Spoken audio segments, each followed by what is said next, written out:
Hey guys, it's Matt. Thanks for downloading the latest episode of the Obsessive Viewer podcast.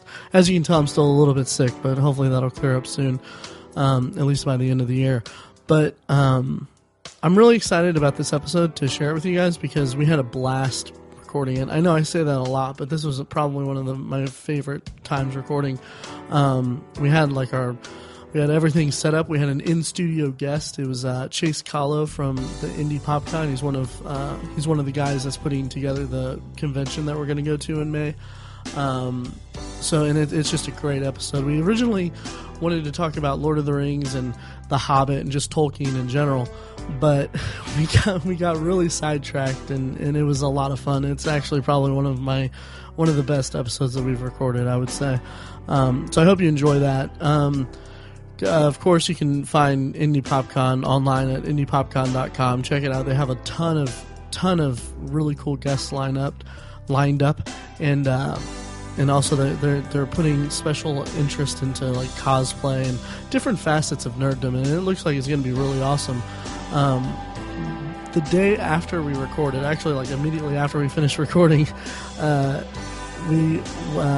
was announced that Kevin Eastman is going to be at Indy Pop Con. He's the guy that created Teenage Mutant Ninja Turtles, and that not only is he going to be there, but there's going to be like a big 30th anniversary turtle event. Pretty much, it's going to be kind of fit a tone throughout the weekend. So, if you're in the Indianapolis area, definitely look for Indy Pop Con and look into checking it out. And we're going to be there, like I said. We're going to have a booth and all that. We're going to hopefully give away some free stuff and record throughout the weekend. So definitely do that. Other than that, I hope you guys enjoy the episode. The music that you're hearing right now is from Star Tissue. Check them out on Facebook and SoundCloud. You'll be able to find the links in the show notes and all that. All the links in the show notes. So without further ado, here is the Obsessive Viewer podcast with special guest Chase Kahlo of Indy Pop Con. Hope you enjoy.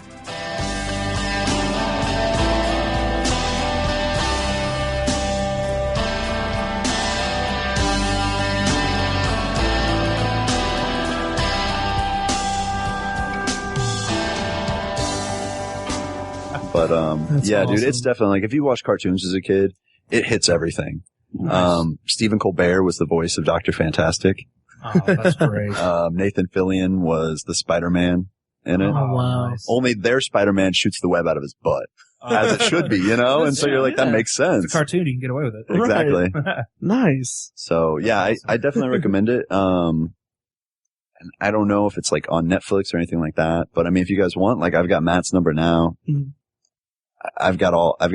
The fifth season isn't out on disc yet, but you guys are more than welcome to borrow them if you ever want to watch them. Awesome. So, nice. By the way, Matt is sick. Yeah, I'm a little sick. I was going to make out with you so hard. I know, and now, yeah. Yep. Well, it's not contagious. It's just an ear infection. So. Oh, okay. Yeah. I'm getting over being sick, so my ear is coughing. Yeah. It out or something. So, just FYI. Okay, I went ahead and started recording like a minute and a half ago, but I'll get comfortable. Yeah. Yeah, you can just edit it however you want. Yeah.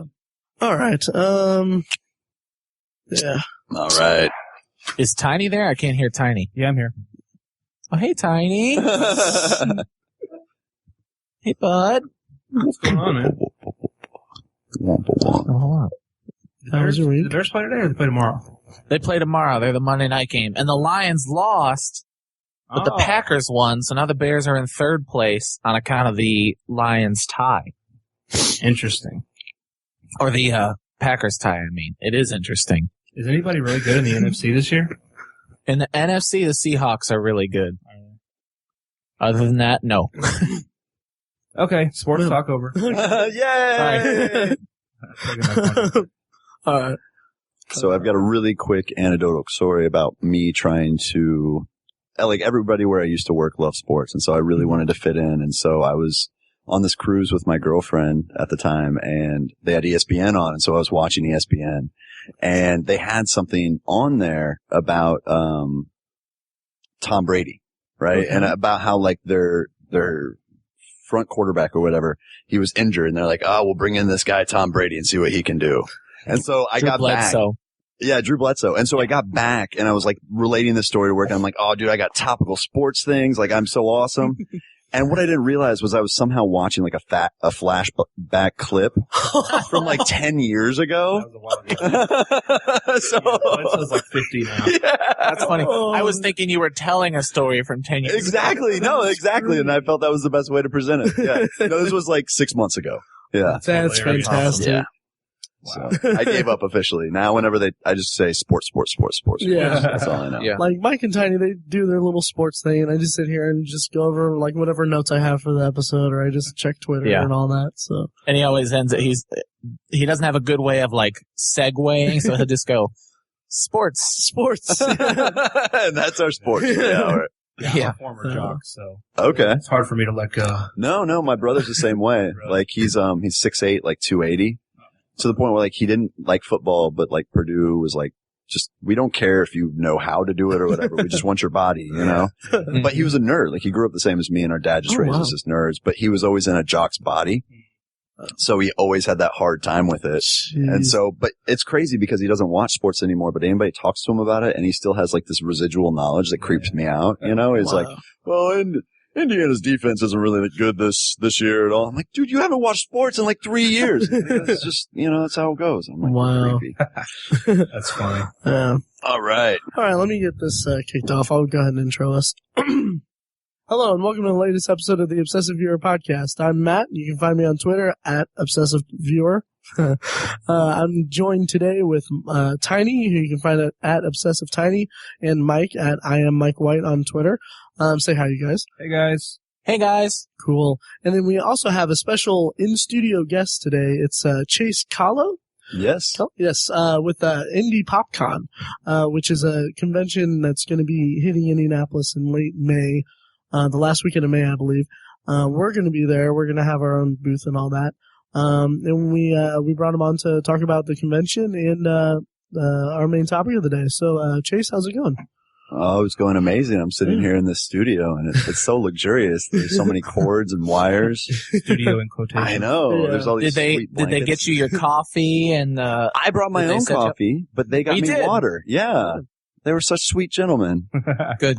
Yes. I'm here via Skype, by the way, listeners. That's why I don't know what it looks like. They could all be pantsless for all I know. I most certainly walked into this house with no pants, but what we did, since you weren't able to be here, is I brought a life model decoy, and we just have that sitting here, and any audio coming out is just pumping right out the mouth of that. So. That's awesome. He's got his own headphones and everything. It's perfect. Yeah. Yeah. So Chase, why don't you tell us a little bit about Indy Pop Con? Because it kind of came up, at least the way that I came across it was a friend of mine just retweeted a tweet from you guys saying, we'd like to be on anyone's podcast or everything. I'm like, I have a podcast. So We're desperate. yeah. And I hadn't really heard anything about the convention or anything. And then, so tell us about it. All right. I would be more than happy to. So it came up with, I can't remember even how long ago we officially launched the website and things like that. But there's 8 of us at the core of the group that are basically doing everything for it right now. And all of us except one are local to Indianapolis and stuff like that. So how it basically came together was, out of the 8 of us, there were, a few that were really hardcore into comics. There were a few that were really hardcore into gaming and stuff like that. And so the comic people were like, we really want a comic book convention here. And this is before, the other convention had announced in March. Oh, yeah. Mm-hmm. And so we're like, they really want that. And then I was one of the people, I volunteer at Gen Con every year, and I've been doing that for like 8 years. I was like, I'd really love another gaming convention too. Cause I mean, once a year is great, but it's like, if I can have more of that, that'd be awesome. And so like kind of we all like weird serendipitously like got together, we're like, let's do this. And so we like sat down, and in true nerd fashion, we had a giant D&D rollout like dry erase map. And so we started like scatterbraining, writing out all of our ideas. That's fantastic. And so what we came up with, once we narrowed it down a bit, because there were some pretty, like we we were like, yo, we need to get a Quidditch match going on here. Cause they do Nice. that. And I watched the video and it's amazing. It's amazing. Yeah. Yeah. They just got one little dude running around like he's the snitch, and it's great. But anyways, so what we wanted to do was, you're seeing a lot of bigger conventions that are coming around now that are labeling themselves as popular culture conventions. And so that's basically, when you state that, it's a way that you can encompass everything that's, nerd or geek in popular culture. Mm-hmm. And so what we really wanted to do, and I think at our core, is while we are a popular culture convention, our primary goal is that we want to attract the comic book person, the gaming person, all these different things, cosplay and all that. And we want to make our convention a place where you can come in, and if you're, really into comics, you have a chance to learn about all these other things. You could realize, like, right now, there are a bunch of deck building games and board games for Marvel and DC. So if you were just like, and I know a lot of people that are like, I just read the comics. Now you have a chance to play this or play that. As well as we just want to make it where, like, everybody can come and learn and have a really great time. Treating different facets of nerddom as kind of gateway nerd stuff to other stuff. You're drug dealers, kind That's cool. Yeah, exactly. Yeah. We're your neighborhood pusher man. That sounds fantastic. That's really cool though, because a lot of people that are into comics or into gaming or whatever, they're into other stuff too. So it's not, maybe in the past people just fit into one category, but I think so many people now are just, they're into so many different things. It's so broad now. So that's kind of a really, really great idea. Yeah. And I mean, the one category, because if, like, you were to go to our website, you would see, like, we've basically broken up how the convention is going to be by all these different categories that we're going to have. Mm-hmm. And I think the best example of it is the cosplay genre, that we really want to have, like, an awesome costume contest. But I think a lot of it is, like, there's so many of us. I mean, if you're a nerd, like, how many times when you were a kid did you dress up and, like, your dad or like, you found whatever clothes you needed, like, I was a Jedi using my dad's robe. Absolutely. And all this stuff. And so, like, cosplay, it's costume play, so it's like your opportunity to make that outfit, whether it be like a Halo outfit or a Batman outfit. And I think a lot of people want to do it, but they're very kind of hesitant because it's like, you see pictures of people online, you see like an Iron Man with like a lifting helmet, like an automated lifting helmet. You're like, yeah, I can't do this. I'm not even going to try. And so, like, we're going to have like panels and workshops, we're going to set it up so that the vendors who are selling cosplay stuff, we're going to get some volunteers there so that if people go up, they can be like, I want to do it. I have no idea. And be like, this is where you start. That is so rad. So it's like, I mean, usually at cons you see people doing cosplay, but you guys are kind of providing cosplay. That's definitely what we want to do. As an experience. That's awesome. Very cool. Yeah. So, and we're going to have, as opposed to just one big, cosplay contest, like on Saturday, we're going to do 3, one each day. And so, the main one will be, Saturday. And then we haven't figured out the days on Friday or Sunday yet, but one of them is going to basically be, and don't hold me to this because we still have to confirm and make sure it's all going to happen. But the idea that we want to do is people either bring like a certain amount of articles or we have a certain amount of things there. And then it's like you pick a category and then you have to try and take what you have and turn it into a costume for it. Oh, that's awesome. Yeah. People be into that, man. That's cool. Yeah. And I mean, I've totally like, it's so funny since I've started, really picking things up and doing a lot of stuff for PopCon. I've had an opportunity, like I was able to leave the job that I was at. And so I started, trying to blacksmith myself, which is so much fun. I was sitting there and like I had the metal and the fire and I pulled it out and I'm like just smashing it with a hammer because that's what I've seen in movies, right? So that's what I think. And then I pull a bucket of water out and I'm just like, I don't really even want to hit it or anything. I just want to hear that quench. Like, it's amazing. And I throw it back in, right? And I go online and I'm reading about, how to do it. And they're like, you temper it at the end. Yeah. They're like, every time you put it in water, you're making it more brittle. And I was like, crap. So. That's pretty funny. That's awesome. And you guys just had, the other day you had a community event. Is there going to be more of those? Yeah. And what all, did it entail? I meant to go to it, but I work nights, so. Yeah, no, that makes sense. I meant to go to it as well. I had an art, event that I had to go to. Okay. Cause that's another side thing that I do. But, So what we wanted to do basically is have community events, since we're all here from, like, all of us are from Indianapolis, to, help gather support, make a forum so that people from the community can come and tell us what they're interested in. Because that's another core value for us, is unlike other conventions where they're like, this is what we're going to do. This is how we're going to do it. You sign up and that's it. Like, if you have an idea and you want to make it happen, just let us know. Like, we just want this to be as much fan based, and its development as us.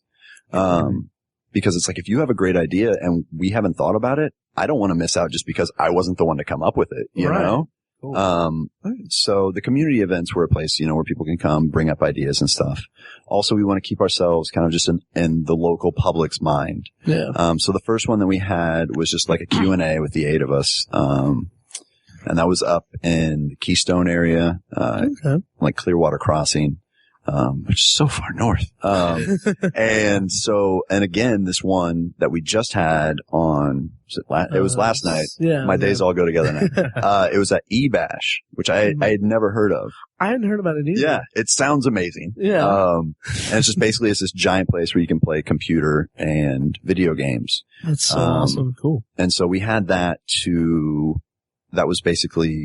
we had that one because it was right at the halfway marker for our Kickstarter campaign that we're doing. Okay. So I heard it went out really well.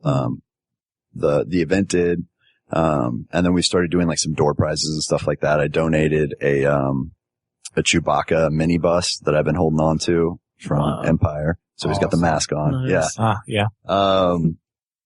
And, like we want to keep doing them. And what we want to do is each one's going to be different in terms of, this one was more like the gaming aspect. So we might have one that's going to be more like the cosplay aspect. Nice. I know that we're trying to team up with the Naptown Roller Girls and hopefully do one that's a skating one. So you can skate with the Naptown Roller Girls. Nice. So, yeah. That's awesome.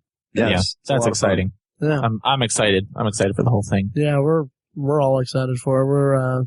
We're pumped to get to it because we've never done anything like that. We just started the podcast back in June, and so we're just really excited to just go and be like in the mix with a bunch of other people and talk to people and all that. I mean, and it's going to be great for you guys in the sense that like you just buy like a case of 5-hour energies, right? And you will literally be able to interview the entire time you're there. There's going to be people walking around. There's going to be artists there. There's going to be game developers there. Just all sorts of people that are like. Unlike me, I'm like a low level type interviewer. You'd be like, hey, big, I don't know a name or whatever, but somebody, come here, and talk to us. I'm particularly looking forward to Dave Dorman, the Star Wars artist. Yeah. Basically, if you've seen anything drawn from the 90s of Star Wars, it was Dave Dorman.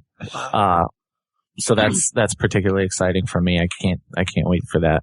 That's awesome. But all kinds of that stuff. I'm just looking forward to walking around and taking it in. Oh yeah. Yeah, I don't know if you guys on our website for Dave Dorman, because we have like a sliding view gallery and some of his art.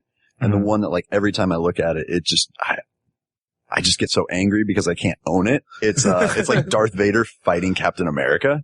Oh, that's awesome. And I'm just like, best mashup ever. Someone make this happen, please. Yeah, exactly. So, yeah, and I'll go in real quick. So the Kickstarter that we're doing, basically how that worked is we have paid for our convention, our main convention hall, right? And so we're going to have over 100,000 square feet. And it's going really well in terms of, getting vendors in, artists and all that stuff. And what we ran across was the way that we had it laid out, we weren't going to have nearly as much space for actual gaming as we'd wanted. Okay. And a lot of people were coming up to us and they're like, well, we'd really like to do this event, do that event. And we're like, we're looking at space, and trying to figure out a way. And so we decided the best way was we were going to try and we're doing the Kickstarter where basically if we can complete the Kickstarter, then we can rent another hall for the weekend. So then that way we'll have a whole hall that we can do all sorts of gaming things. That's where we can have the cosplay contest. And our goal is if we can meet the extended, like whatever the extended goal is, because I think 12,000 is our initial goal, and we've met that. But if we can meet like the next one, then we can keep it open 24 hours. Oh, so then as the exhibit hall closes, people can go and play whatever. And really That's for awesome. me, like I'm one of the gaming nerds in our core 8 group. I really my goal is I'm going to be acquiring and trying to find other people to help teach just old and defunct games that you played when you were a kid, you know, and you're like the old Star Wars card game where you're like, I don't know if you guys played it. Yes. It was so rigged. Oh my gosh. Because you needed Vader, you needed Solo, you needed all these things, right? And they were all like $50 cards. Yes. And I'm like a 12-year-old, you know? So they were ridiculous. Wow. I had a good friend, who pulled a Star Destroyer from just, a pack of cards. And I never played again because he would just beat me every time. Exactly. That's exactly what happened. It was like that Risk scenario where you just throw all the pieces to the ground and curse. Yeah. Oh, that's great. Yeah, so that's great. We're really looking forward to it. Can you tell us any other names that are going to be any people that you got booked for? Yeah. And again, pretty much the only people we can officially tell are the people that are posted up on our website. And we're still in talks with a lot more. We have a few right now that are probably and I never want to rank people, especially celebrities, in terms of how high they are. Right. But I mean, we're definitely still reaching for the top tiers. And we're just waiting to hear back. Okay. From some of them. But right now we've got, and I say it wrong every time. I always say the baseball player. It's not Joe DiMaggio. It's John DiMaggio. John DiMaggio. So the voice of Bender, he's doing Adventure Time right now. He's going to be there. We have Esme Bianco, who's from Game of Thrones, which I don't know if you guys watched that. Oh yeah. I was actually just rewatching the first season and saw her there. And yeah, you saw it. Yeah. I'm just like if I ever get an interview or anything, it'd just be awkward. It would be so awkward. How's it going? Hi. It's like obsessive viewer. Exactly. That's not going to help anything. So we've got those two. We've got Dave Dorman, like Mike was saying. We also have, this is always my weakest point because I mess up names so often. But we've got Guy Gilchrist, Norman Brayfogle. These are comic people. We have, Tom Bancroft. We've got 3 or 4 professional cosplayers coming in. Oh, nice. Ladies that are super gifted in every meaning of the word. Okay. Wow. That makes sense. Yeah. You see, you see what I'm saying. So again, check out the website. Nice. But aside from that, we've got a bunch of other artists, and I'm not saying their names, not because I don't remember them, because they're awesome, but I'm just not sure if I'm going to say it right. Okay. So, and I'm also trying to get you to go to the website. So there's a couple other ones. Nice. And I'm sure I have forgotten some. So We'll put a link to the website. IndyPopCon.com again. Yes, IndyPopCon.com. Just keep saying it as many times as possible. Yeah. And I'll put the link in the show notes and all that. Oh yeah. If you don't want to sit and type it down. Well, business aside, Chase, what are your, where do you fall in the nerd spectrum? What would you look forward to were you not running Indy PopCon? What would you be looking to see? Probably the most interesting to me is right now, the chance to work with some high level cosplayers. Mm-hmm. But I mean, really the thing is ever since I remember some of the first memories of my dad was him on this old 86 computer, whatever it was, playing with those giant 8-inch floppies, right? Mm-hmm. And he was playing dungeon crawls where it's you go in there and you have to type in look at desk, and then you're nothing in desk. Oh, turn to right. And he'd exit the room and then it's insert next disc. And I'm this is amazing. So, I was raised on just board games, comics, all that stuff. And so all of it is so amazingly interesting to me. My primary focus is, right now I've made the very poor decision to start collecting, statues and busts. Oof. Yeah, Pricey. Exactly. They don't take up any space or anything, so yeah. Yeah, exactly. And it's it's not like I live in a studio apartment. Oh wait, I do. But so on the purchasing end, there's that. There's some panels that we're hoping to do. And there's a few things that we haven't been able to 100% confirm yet. And I would love to be able to come back on when we do confirm them and tell you all about them because those are the things I'm most excited about. Nice. And I mean, I want to so badly just to tell other people, because I'm just it's one of those when you get a Christmas present or something like that, and you open it before, so you can't tell your parents, Right. you know, and you're like, crap, I can't even acknowledge this, but you're so excited, you know? So that's a lot of what's going on. That's great. So how about you guys? What's the stuff that interests you? For me, honestly, I think the thing I'm looking forward to most is just getting out in public, you know, just seeing. If a fan came up to us, that would be like the coup de grace. Yeah. That would be the coolest thing. If a fan was like, hey, I'm a big fan, we would probably be speechless. We found you. We found the we one. can't have any fans. Who's the one? It's just one guy that downloads it every time. Yeah. But yeah, I just interviewing people about what they're into. Yeah. I love just showing up in a sea of nerds. They're just the coolest people to hang out with. Like, I went to Gen Con the past couple of years, and it's like, I'm not really into board games or anything like that, or really any of the real stuff there. I mean, I go through and like talk to the vendors and stuff and all that, but it's just an awesome environment. Like, I kind of feel like at peace in that kind of place. It's pretty cool, and I'm really excited about this. My thing is toys and action figures. Oh yeah. Oh, the toys. Yeah. Oh, the toys. Yeah. I looked through just a bin of unopened toys today and just like, what am I doing with my life? No, here. This will make you feel better. I was going through my storage unit the other day, and I needed to like move stuff around because it was a little full, and I realized I had a stack because there was a really tall unit. I had a stack probably about 12 feet tall of empty boxes from my toys because I'm such a nerd. I can't throw the boxes away. Wow. You know, because they're not meant in box, but they're still in box. Right. You know? Yep. So I play with them, and then I'm like, I meticulously put them back in. And I mean, see, now, I saved the cardboard back to my action figures. So like the action figures themselves are, you know, loose, and I'd play with them and then just put them in a separate bin. But what I'd have is a box, a stack of just the cardboard back of action figures. Huh. Okay. Yeah. So mine is similar to yours, except a little more easy to store, I guess. yeah, definitely. Nice.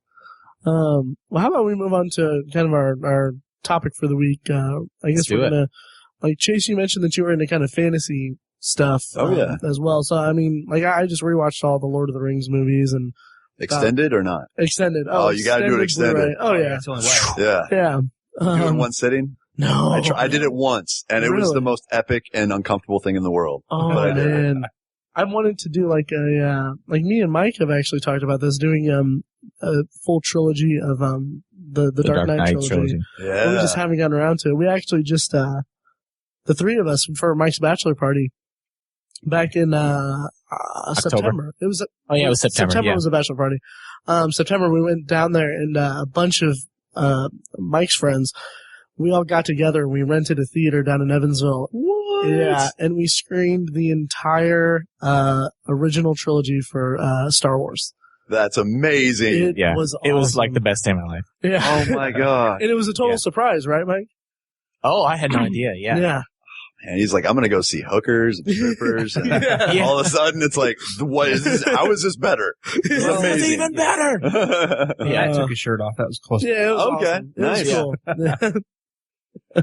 But yeah, so that was great. So how about Lord of the Rings? Let's just dive into that, I guess. Has anyone read the books? I read The Hobbit in elementary school. I've read Lord of the Rings 3 times. Oh, nice. And the funny part was I was trying to see if I could get my brother to come along because he is one of the few people that I knew of that had seen all the Lord of the Rings movies, and he's just now reading the books for the first time. Oh, wow. So it's really like I'm so far removed because I've read it so many times and I've seen them so many times that it all kind of mashes togetred. Yeah. But he's one of the few people I'm like, oh, he's like a test subject. I'm like, so what do you notice? You know, the differences. Yeah. So I haven't read any of them. Me too. Yeah. I plan on reading them eventually, but kind of feels like a little bit of a commitment. Like when I read stuff, it's always like kind of, I work nights, so I'm like always tired. So it's kind of like an extended commitment to read something. So There's just not enough time to fit in Stephen King and Lord of the Rings. Exactly, because I'm a massive Stephen King fan. You are, without a doubt, the biggest Stephen King fan I've ever met. Yeah, it's funny because while watching the Lord of the Rings movies, all I kept thinking was, I need to read the Dark Tower series again. Oh, again. Yes. Dude, that's been the most chronic pain in my life is listening to them almost making those movies and then canceling it. I've shattered so many things. Yeah, I'm almost glad that the Ron Howard thing kind of fell through, or it seems to have fallen through, just because I feel like he can't, I don't think he would be able to handle it quite that well. And the way that he had planned, like me and Tiny actually on the website, obsessiveviewer.com, we each wrote like basically how we would adapt the series, like just this full write-up and everything. And it was, I think we both did like a mixture of TV and movies, right? Mine was just TV, actually. Oh, that's right. Yeah. Mine was basically Gunslinger as a movie, Dark Tower split into 2 movies, and then everything else is like 5 seasons of TV. And yeah. That's good. And man. So you said Ron Howard was attached to it? Yeah, he and you don't think the guy who directed Splash could handle Yo, don't forget about Cinderella Man, all right? Right. Yeah. That's true. I love that movie. That's a good movie, 13, actually. Apollo 13, yeah. I feel like I'm biased because I'm also a huge Lost fan, so I want Damon Lindelof and J.J. Abrams and Carlton Cuse and all them to kind of get together and do the Dark Tower. See, I'm trying to think. I feel like J.J. Abrams is busy, but I can't. He might have a few. Remember something he's doing. I can't remember. Yeah. And that was the thing that really, like, because I enjoyed Lost and stuff like that. And what happened to me was I didn't watch Lost when it came out. And so it was so inflated by the time that I was like thinking about it. And all I would hear was Abrams' name. And I was like, you know, one of those, I have to keep away from it. And so I watched it. I really liked it. And then I heard that he had the rights to the movie, and I was so happy. And then he's like, I can't do this. And it's forever, like, changed my opinion of him. I distaste him so much now. The funny thing about that is that they, it was him and Damon Lindelof, they're huge Dark Tower fans. Like, Damon Lindelof and Carlton Cuse are big Stephen King fans. Like, if you watch Lost, there's a lot of, like, little references, like, here and there, just kind of abstract references. There's a ton of them, actually. Yeah. So they basically, they approached Stephen King and they were like, hey, we would like to, I think they asked for the rights or whatever. I think that, like, I don't think he approached them or anything, but, and he's so willy-nilly with his rights, I guess. So he was like, yeah, sure. $19. And that's so awesome. It was. And that's why it was so perfect. I was like, Abrams, and I, in no way, like, I respect Abrams' work. And I appreciate that, but it was just, I think that's what, it was so well set up for me, and I was like really excited. And then when he said he couldn't do it, it just crushed me, you know, and I'm like, this is probably never going to get off the ground. Yeah. I can kind of respect their stance, because they're such huge fans of it that they see it as just being like, they don't want to approach it. They can't approach it, but man, I wish they would. Yeah. Like, I've had, like, just thoughts like, okay, if I'm ever, like, on an airplane with, like, Damon Lindelof or J.J. Abrams, like, I'm going to bend their ear for the entire flight and convince them to do it. See, I just punch him in the face. You're much better about it. I would literally, it's like, I'd smash those glasses right into his face. Well, I mean, I think Chase, correct me if I'm wrong, but you sound like a Star Wars fan. Am I wrong? I'm an original I mean, you Star mentioned Wars the trading card game. Yeah. So I guess I'm just reaching. I guess this could be opening a can of worms, but how do you feel about Abrams doing Star Wars? Yeah, that is a can of worms you probably don't want to get into. Okay. How do you feel about We'll leave it alone. How do you feel about them extending the frame, like bringing it back for episode 7 in general? To me, there's no problem. Like, it's been, I literally, like, I remember having VHS of the original 3, and I watched them to the point we had to buy new ones. You know, it was just over and over again. And that is cemented into my mind. Like, a lot of it is imbued in my childhood. And so when they did the next 3, it crushed it. So, I mean, it was just so bad to me that they can't do anything worse, in my opinion, you know? And it's not that they were awful. It's just I had built it up so much, you know, and it had become something that, you know, all this hype they had behind it. And it's like, yo, that Jar Jar Binks is going to be awesome. You know? Well, and Phantom Menace was awful. Yeah, it was. And so, I mean, especially to lead with that. And so at this point, I'm like, you can't do anything wrong. I mean, take it in a Trek way. and Star Trek way and just keep going. You'll have hits, you'll have misses, but people get to see more of the universe. And I mean, already through, like comics and books, it's so huge. Oh yeah. So, and I mean, I think that's really the difficult part when it's like something that is turned into such a giant thing based on 3 movies. Like no matter probably what he did, nobody was going to really be like, that's great, Right, but, yeah, I mean, I'm excited. I'm excited for those kind of one-shot ones, which are going to be like Han and Boba Fett. If that's still the case, that's the last I had heard about it. Cause I think it is. Yeah. Yeah. Because I mean, really, those are my 2 favorite characters. And if anybody ever wants to have a 30-minute to hour-long conversation with me, just come up and tell me the Greedo shot first. And if you're bigger than me, I'll talk to you. If you're smaller, I'll probably punch you and then try to talk to you. See, I think the official word now is they shot at the same time. No, that's no. Since the Blu-ray. Nope, I don't want to hear it. I got my VHS. I know how it goes there. No, I'm fully on your side. Yeah, I think a lot of Star Wars fans are kind of having that similar attitude that like, the 3 prequels are so bad they can't get any worse. Mm-hmm. And I think it's a good attitude to have because people aren't going to be quite so hyped for it. They'll have a better attitude going in. They won't be thinking this is going to be the greatest thing ever. So I think that's kind of how I feel too. It's like it can't get any worse. Yeah. So. Well, and I really feel that Lucas did a good thing in selling it off was because, I mean, really now that it's not him doing it, it's much easier for people to be forgiving of different things, and they're like, well, this isn't, the original. When with him, it was one of those like, dude, your first 3, it was so great, and then you put, what was it, 20 plus years almost in between? No, it wasn't 20, but it was about 15 years in between the movies. Yeah. So people like this legend of those just kind of grows and like in the culture, it just spreads. And then like you put the next one out and, it doesn't help. It was just a bad movie. There's no 2 ways about it. Yeah. As someone who wasn't really a huge Star Wars fan growing up or anything, I just never connected to it at a young age. I liked Revenge of the Sith. I thought that was a good movie relative to the other prequels. But, I don't know. I liked how dark it was. And, I'm hoping that for the new ones, that they kind of go this kind of darker route. Cause what is most exciting to me about it is that J.J. Abrams is approaching it as he's a fan. He grew up loving Star Wars.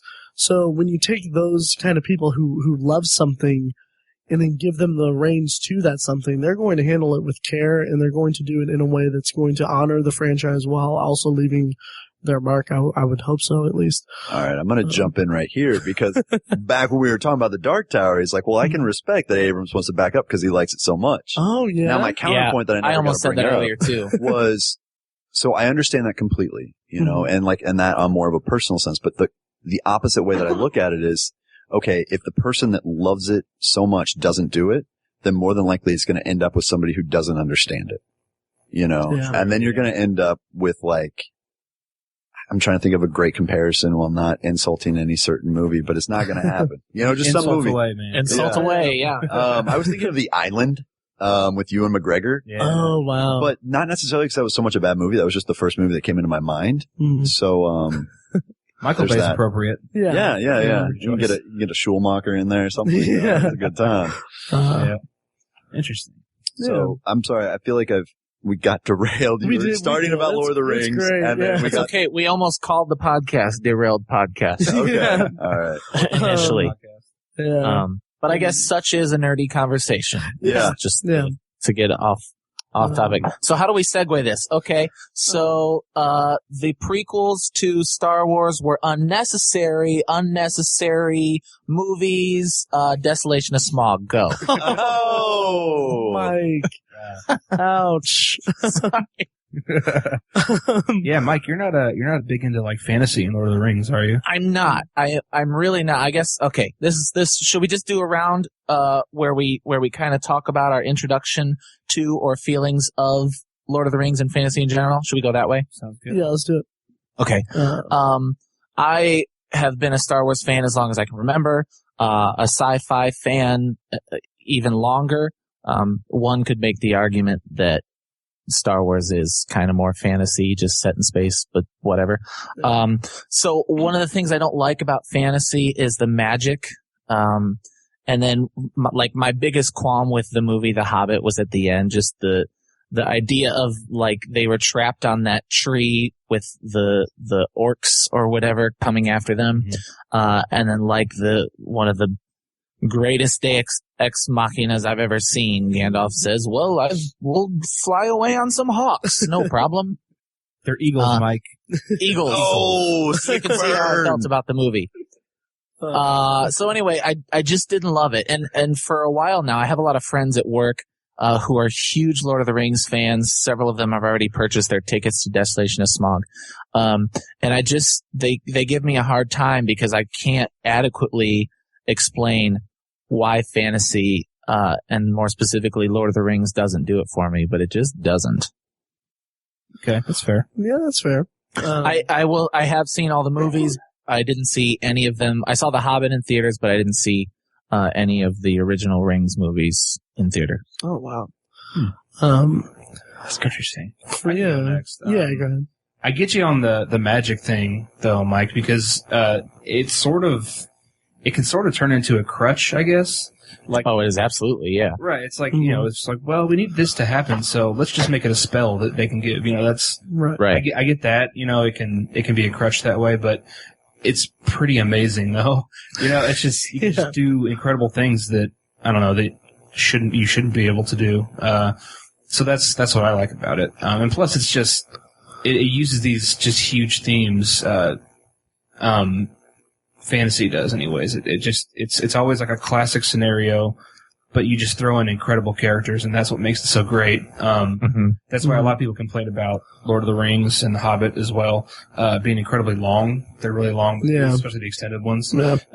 But I think it's appropriate because the characters are so good. Like a lot of the stuff that people say, oh, they should just cut this out. It was just too much. It was people just talking. I don't agree with it because it just made the characters that much better. So that's what I like. And it is world building. Right. Yeah. That's what I was going to say is that they're creating these worlds that are that's so amazing. And like with Lord of the Rings, you can dislike it. It can not be your cup of tea or whatever, but you got to admire just the sheer feat that was accomplished with making those movies. Like Hobbit feet. Oh, those yummy hairy Hobbit feet. Oh, yes.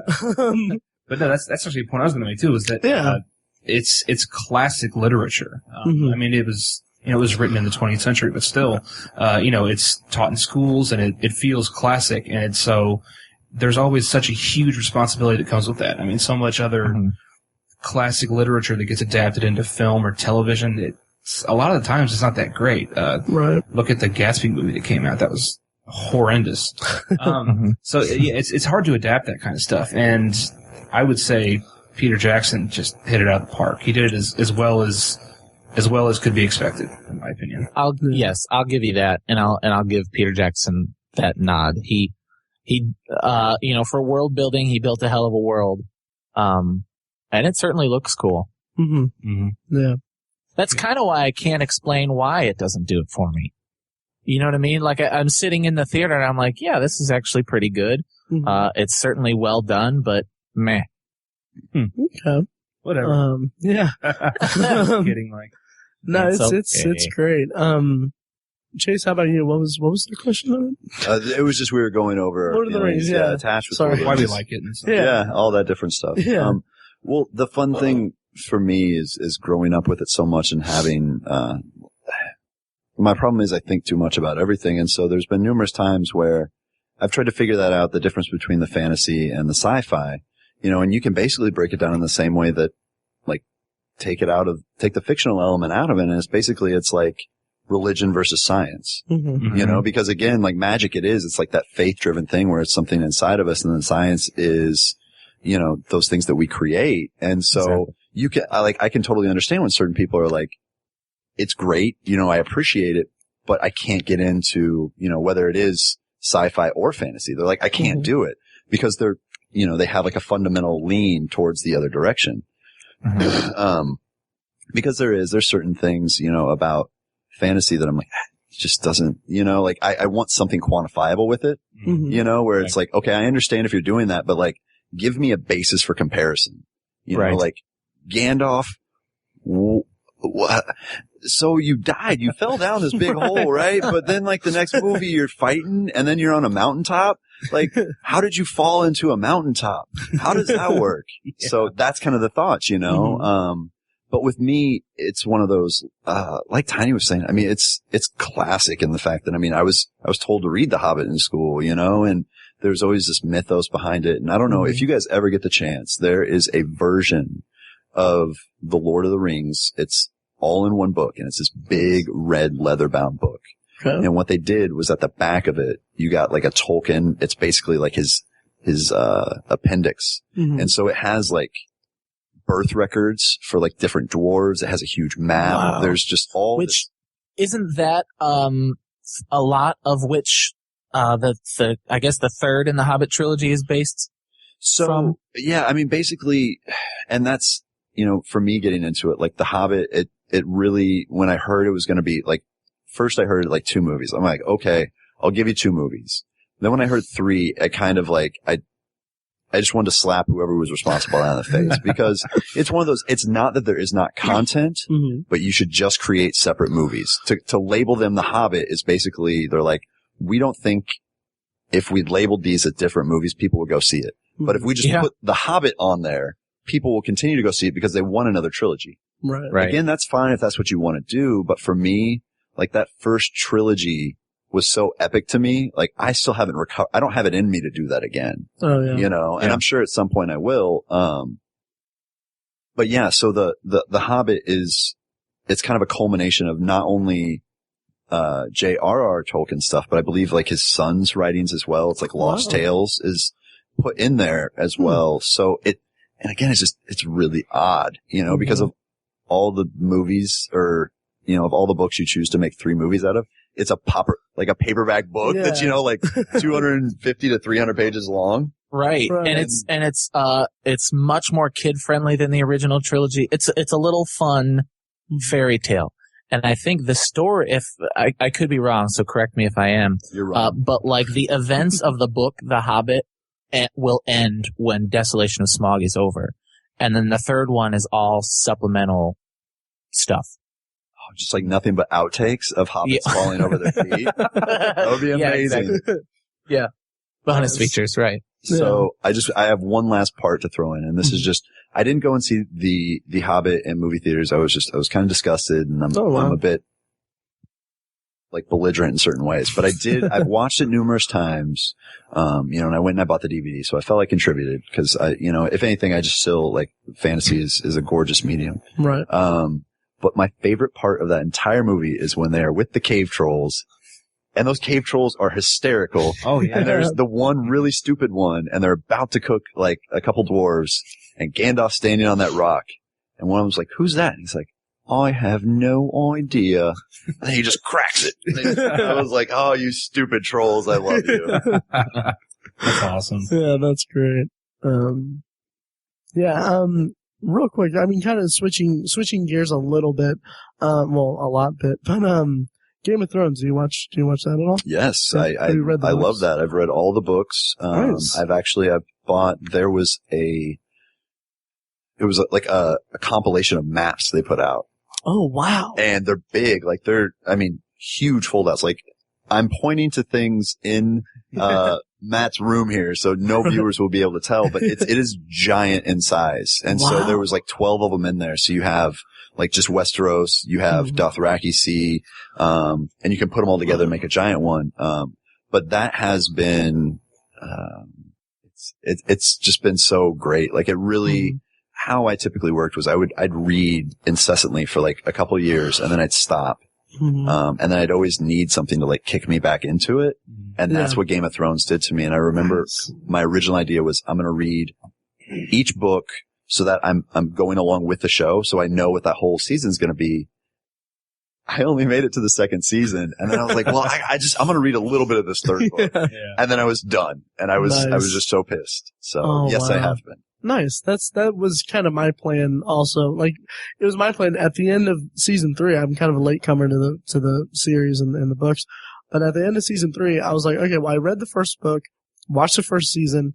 Now I'm reading the second book, and then like, that's right when season 3 is ending. That's right when the Red Wedding's happening. Mm-hmm. And I'm like, okay, something big has happened. I have no idea what it is, but if I keep reading this, I'm going to get spoiled before I can watch it or before I get to it. So I just put the book aside and watched it and all that. Mm-hmm. So now I'm rewatching the first season, and then when I'm done with that, I'm going to reread the second book and then go into the second season and do that. And hopefully I'm all caught up by March, I think, is when it comes back. Yeah. Wow. Yeah. It's a tall order, but Well, and I mean, that is it leads me to this great thought of like, I think people all have their own view on how they want to do it in terms of like, when you know something's coming out in film, you're like, are you a read it before it comes out, or are you a read it after it comes out? Right. And it's great because I think for me growing up, like I had always envisioned it as reading it before. And yet I can totally see the argument for reading it after, because then you have all this visualization that you can use towards it. And you get bonus things in the book that aren't in the movies or anything. Yeah. So. But I'm the kind of person, I know that 9.9 repeating times out of 10, the book is going to be better than the movie or TV show. So, usually, yeah. So I feel compelled to get the best one out of the way first. I found that, the case with TV shows or books into TV shows is that oftentimes the TV show is at least as good, but often better. Just because with the reverse in movies, they have to cut things out to fit the 2-hour runtime. Right. But with TV, you have an entire season to play out the events of a book, so you get more in the show. Yeah. Mm-hmm. Yeah. So I guess I'm referencing Dexter in particular. No. Now let's not get, that's another can of worms as well. But the first season of Dexter was very popular. Mm-hmm. And I watched it and enjoyed it. Sure. And I thought it was better than the book. Nice. Oh, okay. Yeah. Okay. And that's one of the things about Game of Thrones and the Song of Ice and Fire is that I think in several ways I think the show is actually better than the books. And one of them is that I think, personifying the characters on the show gives them so much more depth. Yeah. We had a Game of Thrones special episode we did. It was like our second episode. Yeah. I talked about Arya Stark as being my favorite character in the book. I was like, man, she's just so deep, and she's just like not what you would expect from that kind of character. But once I saw her on the show, she was even my favorite character on the show, even more so than the book. And I don't know. I think that the actress just gives her so much more depth to see her attitude when she gives all those lines. Something you wouldn't expect out of a 9-year-old girl. Right. That's what blows me away about that show. It's just how the characters are even more deep and developed on the show. It really blows me away. Yeah, and all the child actors are phenomenal. Great. I mean, the craziest thing to me is I definitely agree totally with Tiny about certain ones, you're able to get that depth and that all that stuff that you don't pick up on in the book. But I think the show, what was amazing to me about that was, I already kind of had cemented what characters I really liked, and some of them were, plus or minus a bit by the show, but the show, it caused me to love these characters that I'm pretty sure I'm never going to get to see again. Like Cyril, it was Arya's weapons master in the first season. Sirio. Yeah, Sirio, and I can't remember his last name, but that dude was amazing. Just awesome. Bashing people with a wooden sword, and I'm like, we need more of him. But yeah, it's that as well as, and I don't know if because you haven't read past book 2, right? Yeah. Tiny, what about? I've only read through Clash of Kings. Okay. So, I'm gonna tell you this. Jaime Lannister is my favorite character right now. Nice. Exactly. And a lot of people, if you've only watched the show, you're like, WTF. Right. Why are you what is fundamentally wrong with you? But that has been one of the most amazing things about this is it's set in a fantasy world, but it's so realistic in terms of how people are reacting and different things they're doing. Absolutely, yeah. I was just going to say to the point where I remember, reading watching the first season, reading the book, and I was like, when are we going to get some magic? I'll take a dragon or two, just something, you know? And then, once I got like 5 or 6 episodes into it, I was like, I don't even care anymore. You know, it's like, I mean, even you started with the White Walkers. That was like the first thing you got to see. And I'm like, oh yeah. It's funny you mentioned Jaime Lannister because I totally see that, not knowing what happens in the books or anything, but in season 3 there was that scene where he's in the bathhouse or whatever with Brienne of Tarth, I guess is her name. It's just like, first of all, the actor's just amazing. Yeah. And I'm picking up a lot more of his resentment of his Kingslayer like title in the first season that I didn't really pick up because I didn't have they didn't have that scene until season 3. So I'm kind of picking up a lot more on that in my rewatch, and I'm really excited about it because I'm watching it on Blu-ray and it's just it's so nice on Blu-ray. So gorgeous. Yeah. I know they film a lot of it. They film some of it in Iceland. Something like that, yeah. The stuff on the wall they film in Iceland and like some of Scotland. Just sweet. Yeah. It's beautiful. It's crazy. Yeah. I mean, especially knowing that the Khaleesi, Targaryen, like Daenerys. Yeah, Daenerys, she I think the first season, it wasn't until their rap party that she actually got to meet the other people in the cast. Oh, wow. She was always totally on a different continent filming, and so that's awesome. I think they filmed in Morocco or something. Something like that, yeah. That sounds so They're exotic. literally continents apart. Man, Indiana Jones was probably over there too. It was just a good time. You mean Disney's Indiana Jones? That's right. They just got all the rights in all that, didn't they? They did. Shut your mouth about that. It's just Indiana Jones. That's funny. Kingdom of the Crystal Skull is my favorite movie. Oh, I haven't even seen it. I haven't even seen it. You haven't even seen it. You've never seen it? I haven't bothered seeing it. Yeah, no, don't worry. Yeah. You're not missing much. Yeah. Wow. It's a movie. It's a movie. It is. Yeah, I recently rewatched. I got the Blu-ray set. Oh, yeah. The original 3, and I've been rewatching that. And I'll be sitting there, and a lot of times I put movies on and I'll do some other stuff. Mm. And that was another thing. It was like if I wasn't watching Star Wars, I was watching some sort of Indiana Jones movie. Nice. And I'll be in another room, can't even really hear what's going on, and I'll just start verbatim, reciting the lines. That sounds like me. You know? We named the dog Indiana. That sounds like me with every TV show ever. Yeah. Well, we're running close to an hour. Do you want to Here on the Derailed Podcast. Here on the Derailed Podcast. Doesn't feel like it at all. Sidetrack. No, it's a great conversation. We'll wrap it up with Desolation of Smaug because Yeah. planning on seeing that. Yeah. Oh, yeah. Saturday. Yeah, we're totally going. Okay. Well, maybe I'll go with you guys. You guys let me know when you're going. Because, I mean, it's one of those, what's happened to me a lot is unless it's a Marvel movie right now, I always intend to see movies, but then I never get around to it. Yeah. And so if I know I could go with other people, I'm always down for it. Awesome. Because I think the last thing I saw was Ender's Game. Oh, yeah. Which, that's why I started going on IMDb 8 years ago. I was like, let me know when this movie's coming out. Yeah. And then Indiana Jones was in it. And I'm like, well, you got me right there. Nice. That's Mike's favorite books. Yeah. Yeah. It is. Yeah, dude, it's seriously, that changed my outlook on the world when I read that 10 years ago. It was it was so amazing. And to think that was written for young adult. Yep. I had a friend, they put out the hardback for that. They re-released a hardback for Ender's Game, and there was a preface in it by Card. And what was so crazy is he had talked about reading the Foundation trilogy by Asimov, and that inspired him to write it.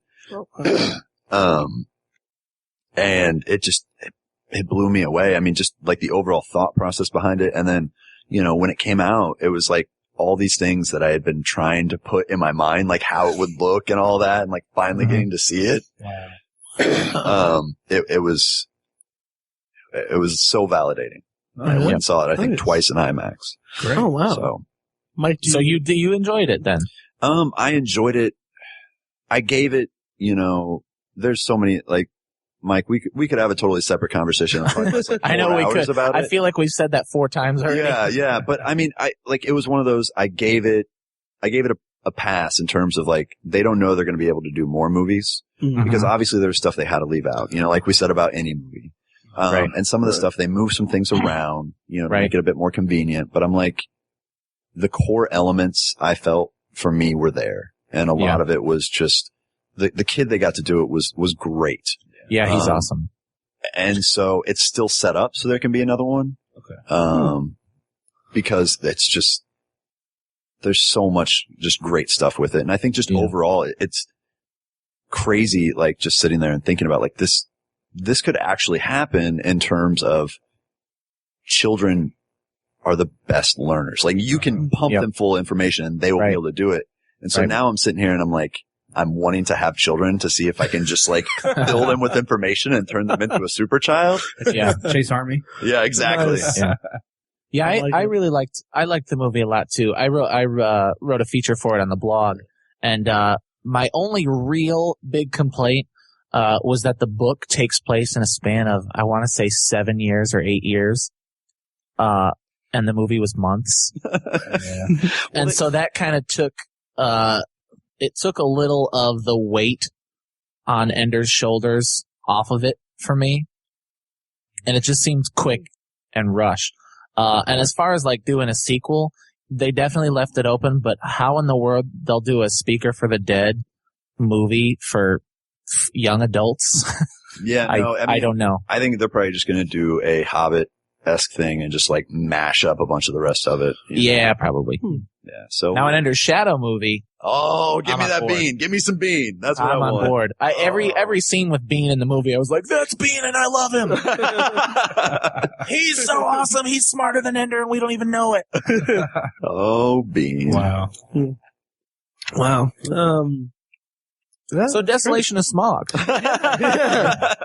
So what are our expectations for it? Because this episode's going to be released on Friday when it releases, so we haven't seen it yet or anything. So, even when I saw the trailer for what was the first one? An Incredible Journey, There and Back Again. What was the subtitle of the first one? Mo money. Mo money. That's right. Mo dragons, mo problems.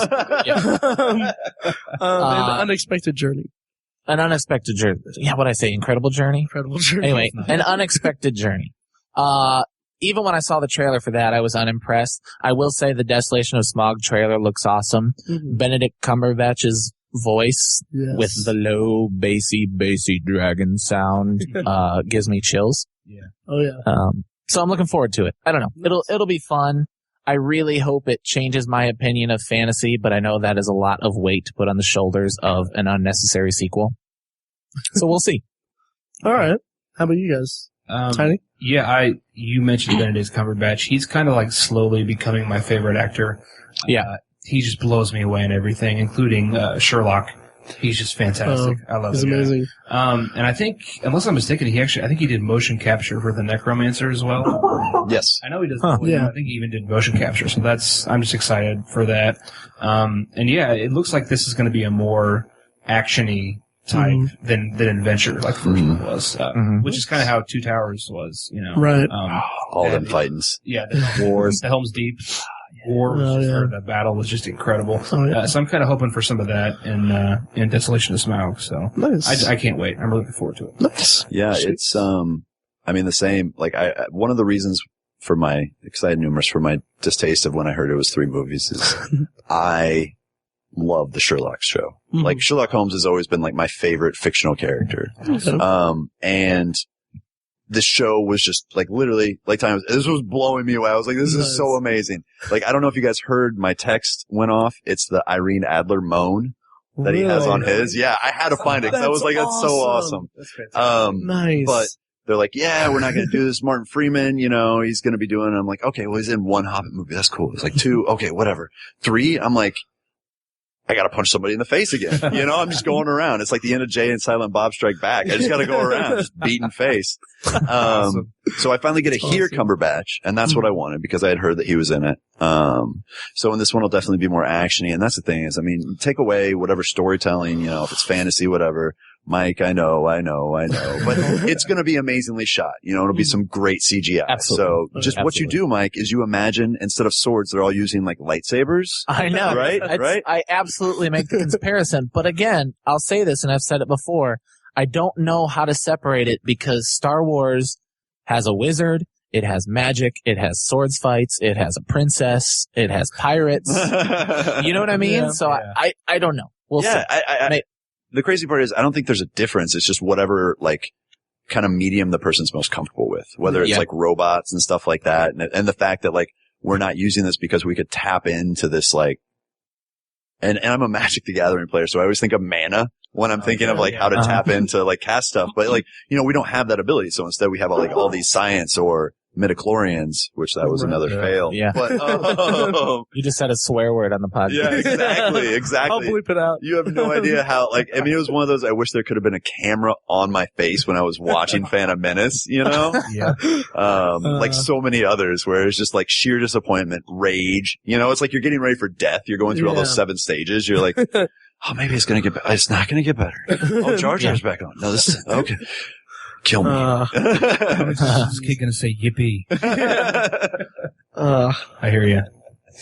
So, I can't remember what I was talking about at this point. It was just Desolation. jabberwalking. Yeah, Desolation. So, there's gonna be a lot more action. And, hopefully, if I end up going with you guys, you won't mind if I sit there and heckle the movie too terribly. No. I'll try and be quiet about it, but, Legolas with a love interest seems rather comical.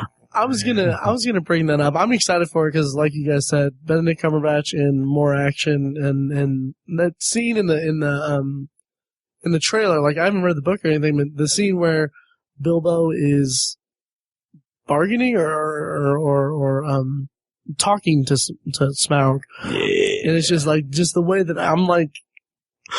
Sherlock and Watson. They're talking. Awesome. But, and I was going to mention, Sherlock doesn't look so good. No. Legolas, he's not in the book, is he? He's not in the Hobbit. No. I mean, it's really like poor Orlando Bloom just, kind of messed up with all those pirate movies. And he's like, I gotta get back in this. Put me in a Hobbit movie. I'm pretty. Yeah. Ladies love me. Yeah, he is. I think it'd be kind of cool to get some backstory on him, but then, I mean, I don't know. It seems also kind of superfluous. Like, it doesn't really need to happen. I don't know. But that's also more supplemental stuff. Like, he was mentioned in The Hobbit, like, he's what is it, like the Elven King's, his son? Oh, yeah. Right? So he's mentioned, and so they're just gonna kind of expand on that. Okay. Yeah, I didn't even consider, I just want more Gimli. I know, right? There's glowing in The Hobbit. Yeah. Gimli. It's like, if you're going to put Legolas in there, I understand he's pretty or whatever, but what about us people that like dwarves? Yeah. Over here. Yeah. And beards. Don't forget beards. Yeah, more beards. Let's put it together. Give me some tree beard. I'd love some more tree beard. Awesome. Oh. Well, we're pretty much running over. Do you guys want to switch over to some potpourri? Let's do it. Okay. I was going to say, I'm probably going to end up, it's, getting to be about my time. Oh, okay. End up going. Okay. But yeah, I've got one thing I would love to throw out there. Yeah, absolutely. Go right ahead. Oh, okay. Just the one thing that, somebody posted it through, I can't remember what the official magazine was, but we have our first officially recognized cyborg. Oh. Wow. Yeah. You have to look it up. Yeah. The guy apparently was colorblind and he's had, augmentation to his head and stuff like that. So wow. Yeah. So we have our first cyborg. It's getting there, man. That's awesome. I'm going to get super feet and I just want to do one of those jumps, where I get to land on my knee and just crush cement. I've been wanting to do that my entire life. Take us over in 10 That'd be years. awesome. Yeah. Yeah, but I mean, that's going to be a good 10 years, I mean, oh, gosh. Nice. So many cyborg ladies. Yeah. Can't wait for the movies. Yeah. The movies, plural, all 6 of them that they're going to put out. So then do you got to get going then? Yeah, I got to get going. Cool. So is it all right if I just pop out here? That's cool. Thank you so much for joining us. Bye, Mike. Yeah. It was great talking with you. Awesome. We'll be right back, Mike. Yeah. Also tonight, we know Gen Con is a huge hit here. Well, now a new convention is hoping to also hit it big here in Indianapolis. The leaders behind Indy Pop Con hope their grassroots idea takes off in the Circle City. Organizers are telling us they have already seen a positive response from Hoosiers, and they expect 10,000 people to attend their first-year convention. They say they want to offer people a different atmosphere than you normally would expect to see at Comic-Con or Gen Con. We're actually just trying to do something a little bit different. Often those conventions specialize in a certain subculture, but we're really trying to blend together a lot of different subcultures. So we want somebody who comes out that loves video games to rediscover comic books. We want somebody that comes out that loves anime to discover podcasts and YouTube channels. So we want people to come out and enjoy the things that they love and discover things that they might have missed otherwise. Okay, so if this sounds interesting, here's what you need to know. Indy Pop Con will be May 30th through June 1st of next year. So, of course, you can find all the Indy Pop Con information at IndyPopCon.com. Like I said, we're going to be there, and we have a booth set up and all that, and it's going to be a blast. We're going to be doing interviews there, and if you're in the Indianapolis area, definitely look into checking it out, because it looks like it's going to be really cool. Even if you're not, fly in for it. Exactly. Yes. It'll be worth it. Yes, I know we got some listeners in like California and Arizona. And surely they will gladly accept out-of-state visitors, so by all means. Yeah. So, of course, here we're going to do our potpourri.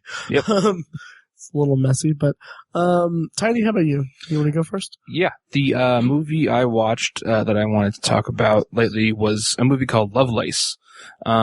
It's, we would be remiss if we didn't bring up something inappropriate on each episode. The movie is about Linda Lovelace. She was most famous, she's only famous for appearing in the pornographic film Deep Throat back in the 70s. But it's actually a pretty cool, it's a pretty interesting story how it all came about. I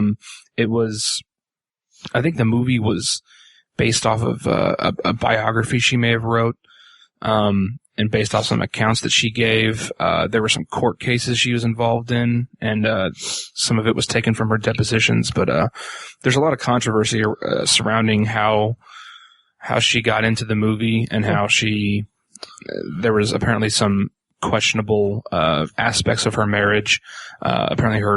According to her husband was incredibly abusive towards her and basically forced her into all this terrible stuff. And it's all depicted in the film, and it's pretty interesting. Let's see, what's his name? I can't think of the actor who plays her husband.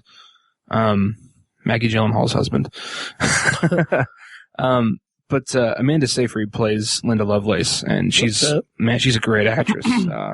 She's got a really bright future. Oh, totally. She's awesome. Definitely. So she was really good in it, and it's an interesting movie. It's a side of that story that I didn't know. I've never seen the movie before, but it's hugely famous. It made back in the 70s, it made over $100 million, which is insane for that time period. So it was an interesting movie. It wasn't incredible, but a lot of credit for the performances. It was good. You said that it was Amanda Seyfried. So how recent is this? Because I haven't really heard of it. I think it came out either 2011 or 2012, something like that. I'm not sure when they filmed it, but I think it's fairly recent. I'm pretty sure it was actually this year. It may have been. I think it's a 2013 movie, early 2013. It could have been, maybe. Yeah, okay. I'm not sure. So, wow. Yeah, I might have to check that out. Relevant to my interests. Mike, how about you? Do you want to do your potpourri? Sure. Relative to my interests, I feel like I'm going to sound like a broken record on this podcast. I'm going to talk about the Friday the 13th sequel upcoming. Again. I know. I mentioned back in October that Paramount recently came to reacquire the rights to the Friday the 13th franchise, the name, the characters, the locations, all that stuff. So there's just been, rumors flying around about what is going to happen next. Well, they've announced a release date, Friday the 13th, March 2015. Wow. Will be the next one. Wow. At this point on the production schedule, it's just listed as Friday the 13th, 2015. So, it's not a Platinum Dunes movie, so there's no tell. Is it going to be a sequel? Is it going to be a remake? No telling so far.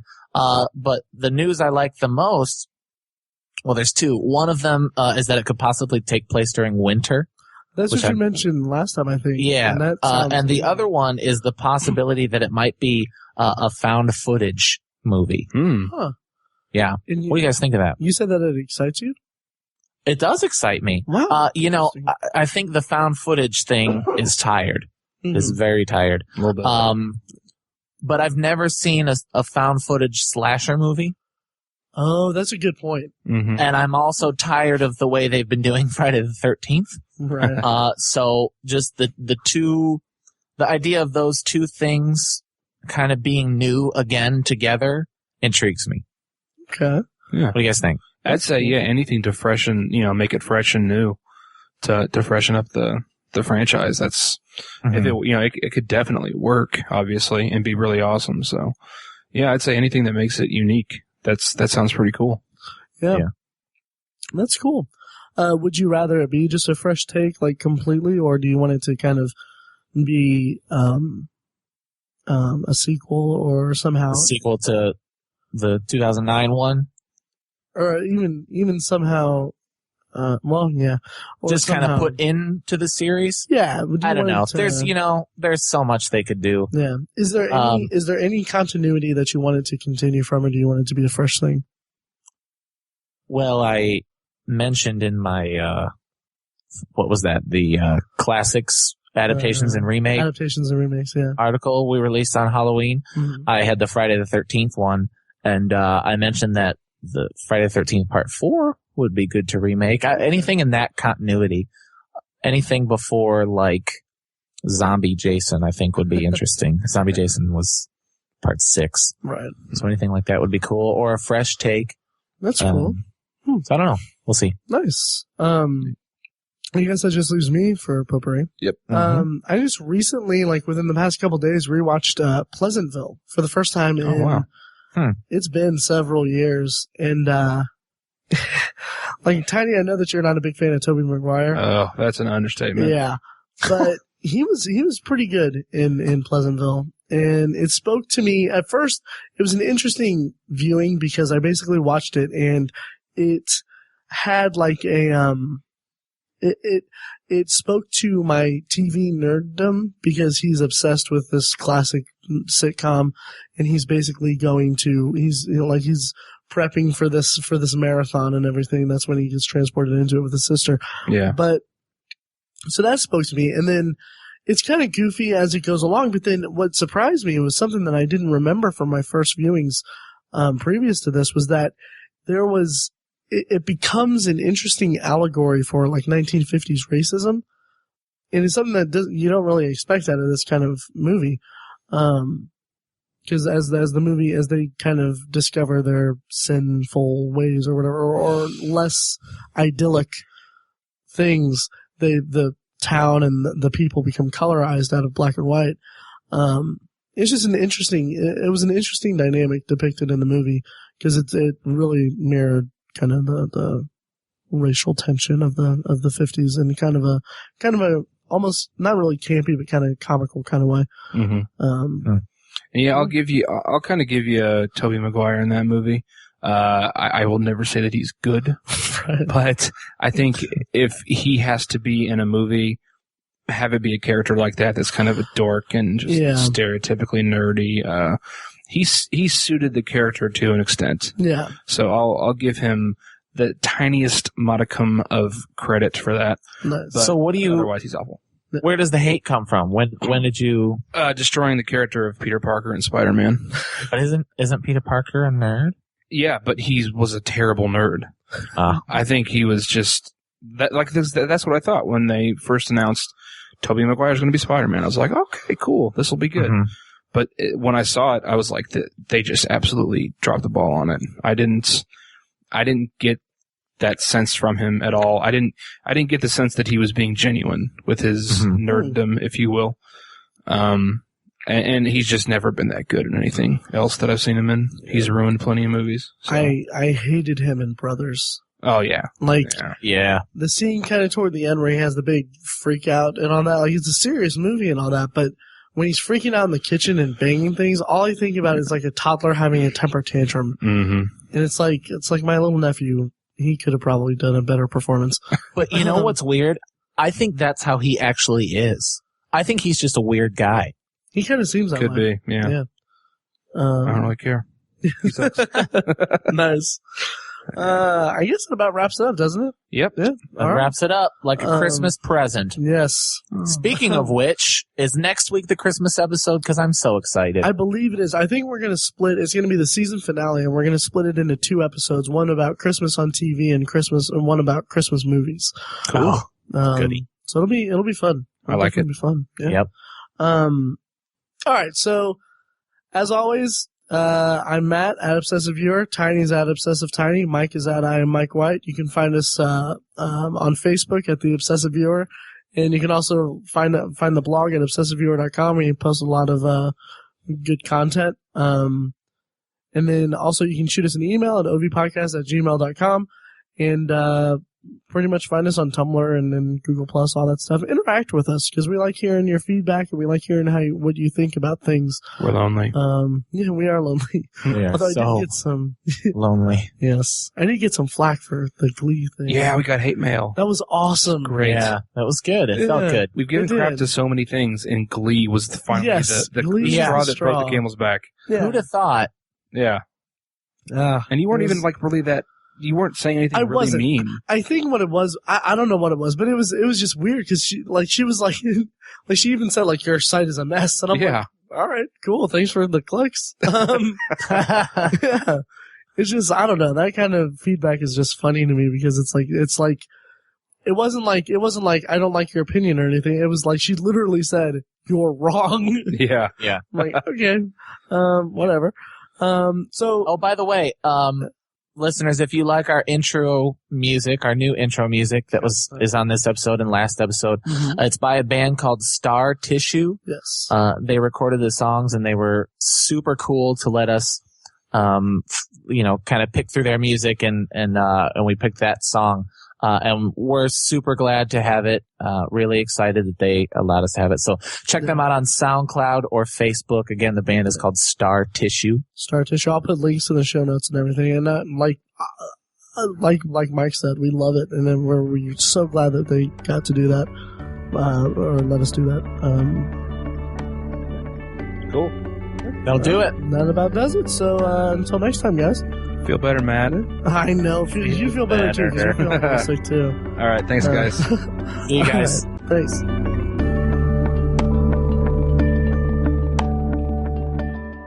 Maybe I should put like, it would have been cool if like they had like a radio announcement or something. You know what? Go ahead and like intro it, and then you can maybe find a way to finagle it together. Yeah. Edit it together. Yeah, the way that you said it and the way that I heard it was, just go ahead and shut the up. That's not what I meant. Go ahead and do it.